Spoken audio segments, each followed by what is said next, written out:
ലോകരാജ്യങ്ങൾ നിലവിൽ യുദ്ധത്തിന്റെ വക്കിലാണ്. ഏത് സമയം വേണമെങ്കിലും യുദ്ധം നടക്കാം എന്നതുകൊണ്ട് തന്നെ ഇപ്പോൾ ഓരോ രാജ്യങ്ങളും തിരക്കിട്ട് ആയുധങ്ങൾ വാങ്ങി ആയുധപ്പുരകൾ നിറയ്ക്കുകയാണ്. നിലവിൽ പുറത്തുവരുന്ന റിപ്പോർട്ടുകൾ പ്രകാരം, അതായത് സ്റ്റോക്ക്ഹോം ഇന്റർനാഷണൽ പീസ് റിസർച്ച് ഇൻസ്റ്റിറ്റ്യൂട്ടിന്റെ 2025 പുതിയ റിപ്പോർട്ട് വിരൽ ചൂണ്ടുന്നത് ആശങ്കാജനമായ ചില വസ്തുതകളിലേക്കാണ്. ആഗോള സൈനിക ചെലവ് തുടർച്ചയായ 11ാം വർഷവും വർദ്ധിച്ച് $2.887 ലക്ഷം കോടി എത്തി നിൽക്കുന്നുവെന്നാണ് റിപ്പോർട്ടിൽ പറയുന്നത്.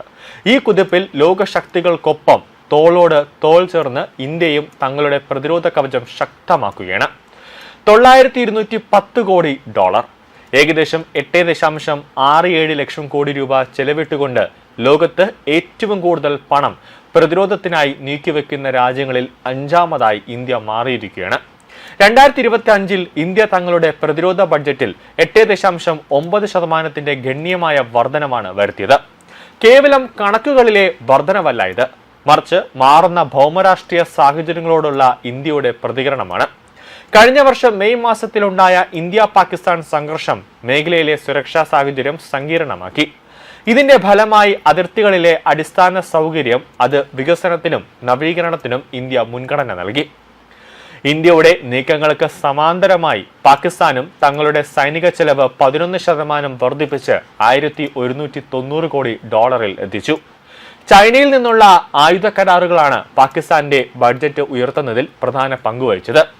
ലോകത്തെ മൊത്തം സൈനിക ചെലവിന്റെ 58% കൈയാളുന്നത് ആദ്യ 4 സംസ്ഥാനങ്ങളിലുള്ള അമേരിക്ക, ചൈന, റഷ്യ, ജർമ്മനി എന്നീ രാജ്യങ്ങളാണ്. ഇതിൽ അമേരിക്ക 1ാം സ്ഥാനത്ത് തുടരുന്നുണ്ടെങ്കിലും അവരുടെ ബഡ്ജറ്റിൽ 7.5% കുറവുണ്ടായി എന്നാണ് ശ്രദ്ധേയം. യുക്രൈൻ നൽകിയിരുന്ന ഭീമമായ സൈനിക സഹായം നിർത്തലാക്കിയതാണ് ഇതിന് കാരണമായി ചൂണ്ടിക്കാണിക്കപ്പെടുന്നത്.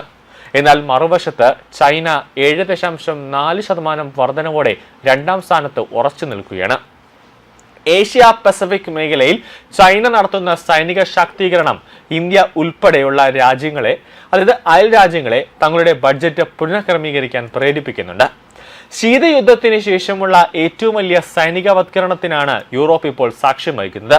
യൂറോപ്യൻ രാജ്യങ്ങളുടെ സൈനിക ചെലവിൽ 14% വർധനമാണ് രേഖപ്പെടുത്തിയിരിക്കുന്നത്. റഷ്യ യുക്രൈൻ യുദ്ധം സൃഷ്ടിക്കുന്ന അരക്ഷിതാവസ്ഥ ജർമ്മനിയെ പോലുള്ള രാജ്യങ്ങളെ തങ്ങളുടെ സൈനിക നയങ്ങൾ മാറ്റിയെഴുതാനായിട്ട് അവരെ പ്രേരിപ്പിക്കുകയാണ്. ആഗോള GDPയുടെ 2.5% രാജ്യങ്ങൾ സൈനിക ആവശ്യങ്ങളായി മാറ്റിവെക്കുന്നു എന്നാണ് ലോകം ഒരു സമാധാനത്തെക്കാൾ ഉപരിയായി പ്രതിരോധത്തിന് ഊന്നൽ നൽകുന്നു എന്നതിന്റെ തെളിവാണ്. ഇന്ത്യയുടെ വർദ്ധിച്ച ബഡ്ജറ്റ് വിഹിതം പ്രധാനമായും വിനിയോഗിക്കുന്നത് സൈന്യത്തിന്റെ നവീകരണത്തിനായാണ്. ആത്മനിർഭർ ഭാരത് പദ്ധതിയുടെ ഭാഗമായി തദ്ദേശീയമായ ആയുധങ്ങൾ നിർമ്മിക്കുന്നതിനും സാങ്കേതിക വിദ്യ വികസിപ്പിക്കുന്നതിലും ഇന്ത്യ ഒരു വലിയൊരു പ്രാധാന്യം തന്നെ നൽകി വരുന്നുണ്ട്. അതായത് തേജസ് വിമാനങ്ങൾ, വിമാനവാഹിനി കപ്പലുകൾ, മിസൈൽ പ്രതിരോധ സംവിധാനങ്ങൾ എന്നിവയിൽ ഇന്ത്യ നടത്തുന്ന നിക്ഷേപം രാജ്യത്തെ ഒരു ആഗോള ആയുധ കയറ്റുമതി കേന്ദ്രമാക്കി മാറ്റാനുള്ള ശ്രമങ്ങളുടെ ഒരു ഭാഗം കൂടിയാണ്. ഇന്ത്യയെ സംബന്ധിച്ചിടത്തോളം 2 അയൽ രാജ്യങ്ങളിൽ നിന്നുള്ള ഭീഷണി നിലനിൽക്കുന്ന സാഹചര്യത്തിൽ പ്രതിരോധ ബഡ്ജറ്റിലെ വർധനവ് അനിവാര്യമാണ് എന്നതാണ് കാര്യം. അതായത് പണ്ടത്തെ പോലത്തെ ആയുധ ഉപകരണങ്ങൾ വെച്ചുകൊണ്ട് നമുക്ക് ഇനി ഒരു യുദ്ധത്തെ നേരിടാനാകില്ല. ഓരോ വർഷം ചെല്ലുന്തോറും യുദ്ധങ്ങളുടെ സാങ്കേതിക മികവുകൾ നമുക്ക് ഏറ്റവും കൂടുതൽ ആവശ്യമാണ്. കാരണം പണ്ടൊക്കെ തോക്കുകളാണെങ്കിൽ ഇപ്പോൾ തോക്കിനെ ഒന്ന് പിന്നിലാക്കിക്കൊണ്ട് ഡ്രോണുകൾ, അതോടൊപ്പം തന്നെ ലേസർ ലൈറ്റുകൾ ഉൾപ്പെടെയുള്ള സംവിധാനങ്ങളാണ് ഒരു രാജ്യത്ത് യുദ്ധം വരുമ്പോൾ നമുക്ക് നേരിടാനായിട്ട് ഏറ്റവും കൂടുതൽ ആവശ്യമായി വരുന്നത്. അതുകൊണ്ടാണ് ഇന്ത്യ വലിയ രീതിയിൽ തന്നെ പ്രതിരോധ മേഖലയിൽ പണമിറക്കിക്കൊണ്ട് ആയുധങ്ങൾ സംഭരിച്ച് കൂട്ടുന്നത്.